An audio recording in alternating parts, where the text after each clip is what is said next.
মহান আল্লাহ পৃথিবীর সব প্রাণীকে সৃষ্টি করেছেন, প্রত্যেককেই ভাগ করে দিয়েছেন আলাদা আলাদা ভাবে।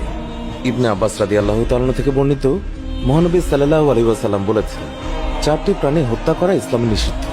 4টি প্রাণীকে তোমরা কখনোই হত্যা করো না। আপনি যদি এই প্রাণীগুলোর সম্বন্ধে না জেনে এগুলোকে হত্যা করেন, তাহলে আপনাকে পরকালে অনেক শাস্তির সম্মুখীন হতে হবে। এই 4টি প্রাণী হত্যা করা ইসলামে নিষিদ্ধ এবং আপনাকে জাহান্নামেও দিতে পারে আল্লাহ তাআলা। তাই আজকে আমরা জানব ইসলামে কোন 4টি প্রাণীকে হত্যা করতে নিষেধ করা হয়েছে। 1. ব্যাঙ হত্যা করা নিষেধ। ব্যাঙ হত্যা করার ব্যাপারে ইসলামে নিষেধাজ্ঞা রয়েছে। ব্যাঙ প্রকৃতির জন্য এমন একটি প্রাণী যা বর্তমান জ্ঞান বিজ্ঞান উন্নত হওয়ার পরে আমরা দিন দিন এর শুধু উপকারিতাই খুঁজে পাচ্ছি। ব্যাঙ প্রকৃতির ভারসাম্য রক্ষার পাশাপাশি জমির উর্বরতা বাড়ায়। ব্যাঙ ফসলের পোকামাকড় খেয়ে ফসল সুরক্ষা করে। ব্যাঙের কল্যাণে জমিতে অতিরিক্ত কীটনাশক দিতে হয় না। ব্যাঙ জমির উর্বরতা নষ্ট করে না। ব্যাঙ বিভিন্ন আকৃতির হয়ে থাকে, এমনকি ব্যাঙ ভূমিকম্পের পূর্বাভাসও দিয়ে থাকে, যার কারণে প্রতি বছর শত শত মানুষ হারিয়ে যাচ্ছে পৃথিবী থেকে। এই ভূমিকম্পে বিলিয়ন বিলিয়ন ডলারের সম্পদ ক্ষতি হচ্ছে। ভূমিকম্পের পূর্বাভাস কোনো বিজ্ঞানে আবিষ্কৃত কোনো যন্ত্র না দিতে পারলেও কোনো ব্যাঙ তা ঠিকই পেয়ে যায়। শুধু তাই নয়, আমরা রাতের বেলা ব্যাঙ দেখলে সাধারণত লাথি মারি, প্রায় লাথি মারি অথবা পায়ের নিচে পিষে ফেলি, কিন্তু এটা করা মোটেও উচিত নয়। কারণ ব্যাঙ একটি কুদরতি প্রাণী যা আমাদেরকে অনেক কিছুর হাত থেকে রক্ষা করে। ব্যাঙ এমন স্থানে অবস্থান করে যেখানে দিয়ে সাপ আসার সম্ভাবনা আছে। আমাদের বাড়ির চারপাশে বা গর্তের সামনে ব্যাঙ দেখতে পারি। আপনারা কোনো ব্যাঙকে তাড়াবেন না, কারণ আপনার ভালোর জন্যই ব্যাঙ সেখানে অবস্থান করে। কেননা ব্যাঙ জানে কোন দিক থেকে সাপ আসতে পারে। শুধু তাই নয়, ব্যাঙ বুঝতে পারে সাপ কোন দিক দিয়ে আসতে পারে, আর তাই সাপ যখন আসে তখন ব্যাঙ তার শরীর থেকে এক উৎকট গন্ধ ছড়ায়। তখন সাপ ওই স্থান থেকে চলে যেতে বাধ্য হয়। তবে মাঝে মাঝে আমরা দেখতে পারি যে ব্যাঙ সাপের খাদ্যেও পরিণত হয়ে গেছে। তাই ব্যাঙকে আমাদের প্রকৃত বন্ধুই বলা যায়। ব্যাঙ শুধুই আমাদেরকে সাহায্য করে।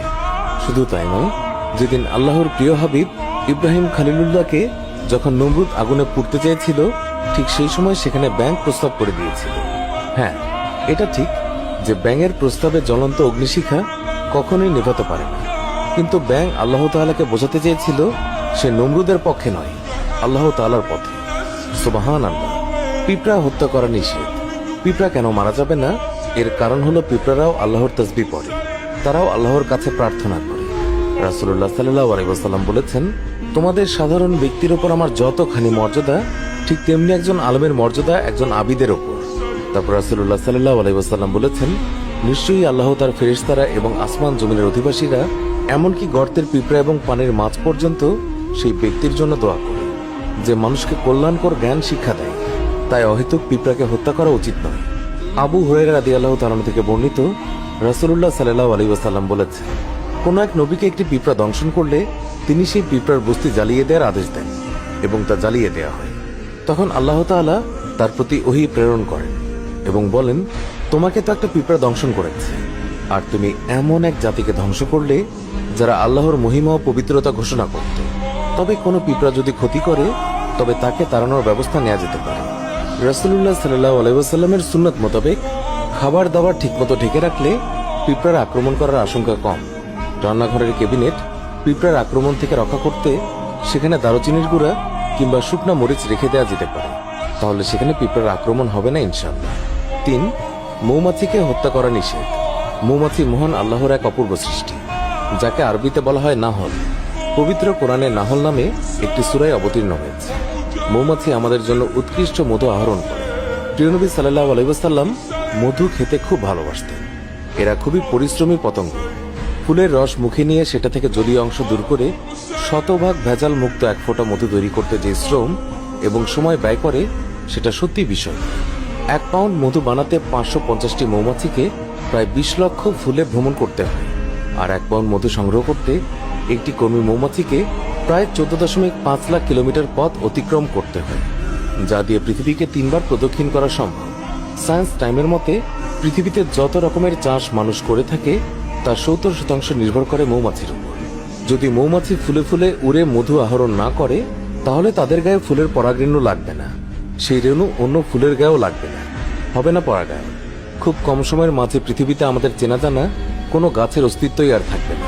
আলবার্ট আইনস্টাইন বলেছিলেন, মৌমাছি যদি না থাকে তাহলে মানুষ নিশ্চিহ্ন হতে সময় লাগবে 4 বছর। 4, হুদহুদ পাখিকে হত্যা করা নিষেধ। আমাদের দেশের মানুষ এটিকে মোহনচূড়া বা কাঠকুড়ালি হিসেবে চেনে। যেহেতু হুদহুদ পাখির অনেক উপপ্রজাতি আছে, তাই আমাদের দেশের মোহনচূড়াই সুলাইমান আলাইহিস সালামের হুদহুদ কিনা তা নিয়ে সংশয় আছে। ইংরেজি থেকে ডাকা হয় হুপু বা হুপি বলে, আরবি এবং উর্দু থেকে ডাকা হয় হুদহুদ নামে। মধ্যপ্রাচ্যের প্রত্যেকটি দেশ, মিশর, মাদাগাস্কার, এমনকি ইউরোপের কোনো কোনো দেশেও এদের দেখা পাওয়া যায়। পার্শ্ববর্তী দেশ ভারতেও মাঝে মাঝে এই পাখির দেখা মেলে। এই পাখির শরীর বাদামি, ডানা ও লেজে সাদা সাদা দাগ রয়েছে। মাথায় আছে রাজমুকুটের মতো সুন্দর একটি ঝুঁটি। সেই ঝুঁটির হলদে বাদামি পালকের মাথা কালো রঙ। এরা ক্ষতিকর পোকামাকড় খেয়ে ফসলের জন্য উপকারী পাখি হিসেবে সমাদৃত। তাই অনেক দেশে আইন করে এদের সংরক্ষণ করার ব্যবস্থা করা হয়েছে।